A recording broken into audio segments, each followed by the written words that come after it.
They talk about a second wave. They talk about a vaccine taking up to a year and a half. How bad is it going to really get? So many unanswered questions, building fear and anxiety for some Central Texans. Now, businesses are slowly starting to bounce back from this pandemic, starting to reopen. But how are people doing mentally after so much change? We've discussed the economic impact, but the mental impact is just as important. 25 News reporter Joel Lopez spoke with local health experts who say the pandemic has left some people with a little trauma.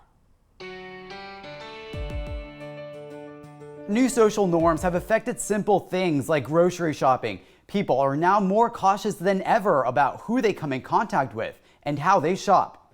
We've heard the rules: keep 6 feet apart, wash your hands, wear a mask. But not everybody respects that. Even though we're supposed to be doing these things, it just isn't always possible. Marlena Baker says she's staying optimistic, but when it comes to groceries, she'd rather order them online than set foot in a store. I'm nervous when I go out. I'm looking over my shoulder, and it's kind of hard not to be afraid. Today, I went by Reed's Food Store in Mart, and shoppers tell me they're avoiding aisles with too many people in order to maintain their social distance. Habits they plan to continue beyond the pandemic. There is a hypervigilance to your environment. How close are people standing to me?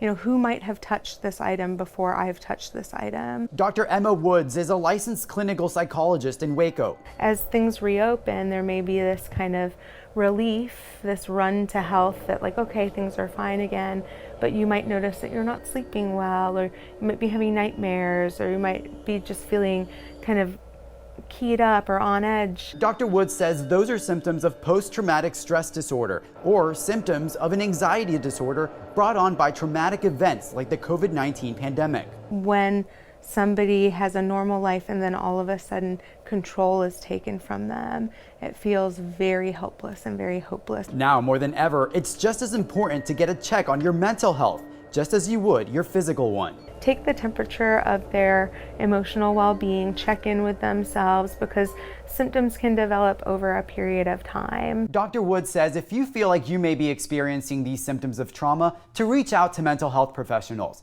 Keeping things bottled in may only add to the problem. Joel Lopez, 25 News, Waco.